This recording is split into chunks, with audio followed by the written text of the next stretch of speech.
Today on Here's Something Interesting, 3 stories of times that promoters tried to set up fights between Muhammad Ali and people who weren't even boxers. You can't touch this. You can't touch this. I'm young, I'm handsome, I'm fast, I'm pretty, and can't possibly be beat. Cassius, you've been going around saying that you're the resurrector of the fight game, the savior of boxing. Prophet, everything. What do you think that boxing would be today if you weren't around? Oh man, if it wasn't for me, they'd be doing good to get $50 a ringside seat. I'd have raised the price up to $250. Ali was certainly one of the greatest boxers of all time. Whether he was the single absolute greatest, of course, is debatable. But what is not in dispute is that no one could match Ali when it came to generating enthusiasm about a boxing match. I've got people charter airplanes, models in Chicago, New York, flying special charter jet planes in, champagne flights just to see the champ. Rich people from all over the world are flying in, the chauffeurs are driving the Cadillacs down. This is the biggest thing in all history. Any fight involving Muhammad Ali was pure gold, and boxing promoters knew it. If they couldn't find a plausible contender to box against Ali, they would scour the earth for anyone that they could convince fans might give Ali a decent match. The first story involves the great running back Jim Brown. Brown was big, he was fast, he was strong. He not only was one of the best football players ever, many feel he was also one of the best lacrosse players ever. And he was a man of other talents too. In fact, he went on to become a very successful Hollywood actor, most famously in the movie The Magnificent Seven. Watch out for Jim Brown. Brown was famous, he was game for anything, and he knew Ali. And so it was only natural that one night when the promoter Bob Arum was out with the two of them, he suggested that they make the fight. Brown showed some enthusiasm and Ali said, "Jim, you don't want to fight me." Only last week, I murdered a rock. Brown said, "Really, Muhammad, I don't know, I've done some boxing in my time, and, I'm pretty quick. I think I could give you a match. I mean, of course, you'll probably beat me, but, don't you think it could be interesting?" Ali said, "Jim, hit me as hard as you can." Brown said, "I don't want to hit you, Muhammad. Come on, we're friends." Ali said, "Look, I got to show you something. Just do it! Finally, after some more coaxing, Brown took a swing at Ali. Ali simply flicked his head out of the way instantaneously, so quick he didn't even have to lift his hands to avoid the blow. "Hit me again," Ali said.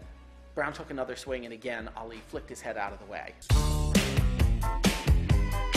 You can't touch this. Brown continued to take swings at Ali, and Ali not only ducked out of the way, but then lifted his hands and began to slap Brown lightly on the face, showing Brown how easily he could get to him, while Brown couldn't even lay a finger on Ali. After about 30 seconds of this, Brown said to Ali, "Okay, I understand, Muhammad. I see I can't fight you." The second story is about Ali's fight with the Japanese professional wrestler Antonio Inoki. Now, this fight actually happened, although it probably would have been better if it hadn't. Shortly before the fight was scheduled to occur, Ali, perhaps to promote the fight, walked into the ring during a professional wrestling match featuring the famed wrestler Gorilla Monsoon. Look at this! Ali's coming in the ring! Muhammad Ali is in the ring! Ali taking his shoes off. Apparently he wants to go round and round with Gorilla Monsoon. Monsoon picked Ali up and flung him from the ring. Muhammad, oh, look at this! Airplane spin! Round and round, down he goes! This may have been part of the reason that Ali's team began to worry about how the fight with Inoki was going to go. Now, what actually occurred is in some dispute. Some people think that the fight was supposed to be fixed, but that Inoki then changed his mind. Other people say that Ali's team was merely worried that Inoki was going to change his mind and turn a fixed fight into a real fight. Some people say, no, the fight was never fixed and was always supposed to be a real fight. What we do know is that after the Monsoon incident and just before the fight, Ali's team demanded a change in the rules. Specifically, what they requested was that Inoki not be allowed to throw Ali, and that if Inoki were to kick at Ali using his karate kicks, that he could only do so if he had one knee on the ground. Inoki agreed, but this had problematic consequences. When the fight began, Inoki immediately got down onto the floor so as to open up the possibility of launching kicks. He then spent virtually the entire fight scuttling around like a crab, launching kicks at Ali's shins. Ali was only able to throw 6 punches during the entire fight. In the end, the crowd booed both fighters lustily, and the battle was declared a draw. Nobody was satisfied with the outcome, and Ali ended up with significant injuries to his shins, which some people feel inhibited his mobility for the rest of his career. Inoki has gone on to lead a fascinating life in the years since he fought Ali. He continued wrestling professionally until his mid-50s. Moreover, Inoki has traveled the globe participating in high-stakes negotiations in hotspots like Iraq and North Korea, and in some cases has been enormously successful, as when he was credited with freeing a large number of Japanese hostages held in Iraq prior to the first Gulf War. Man, this don't mean nothing. David Sloop allowed. Well, why'd you throw your slingshot? Slingshot, yeah, slingshot. I Ain't take that the ring with you for sure. I have something unseen power that'll whip you. You will admit that his hands are bigger even than Sonny Liston's were. That don't mean nothing. This man don't have a chance against me. The third story involves the basketball player Wilt Chamberlain. Now, why would anyone think a basketball player would have a chance against Muhammad Ali? Well, first of all, Chamberlain was physically enormous, 7'1" and over 300 pounds, with an incredibly long reach commensurate with his height. And he was enormously strong. But Chamberlain wasn't just strong, he was a phenomenal athlete. And in fact, he used to brag that he would win races against top-flight sprinters. And Chamberlain had another advantage. He had in his corner the legendary fight trainer Cus D'Amato.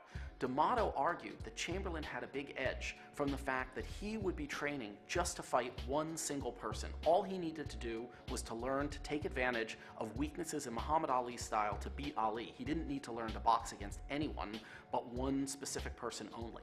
On the flip side, Ali would have no tape whatsoever of Chamberlain, have no idea what style he'd be employing or how he fought, what his strengths and weaknesses were. And D'Amato felt that this meant that Chamberlain had not just a puncher's chance, but actually more than a puncher's chance. Now, unlike the Jim Brown fight, this fight actually really came close to happening. The basic terms had been agreed upon, and the two parties got together in order to finalize details and sign the contract. Ali's group arrived first in the room, and Ali's manager turned to him and said, "Now listen, when Chamberlain shows up, don't give him too hard of a time the way you like to rib guys. You don't want to scare him off." But Ali couldn't help himself. When Chamberlain came in and glowered down at Ali from his full height, Ali looked up at him and just said a single word: "Timber!" Chamberlain looked at his lawyers, his manager, his trainer, and said, "I'm not going to fight this guy," and walked out of the room.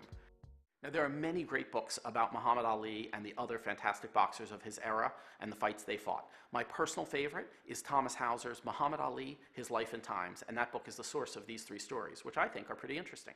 You can't touch this. You can't touch this. You can't touch this. You can't touch this.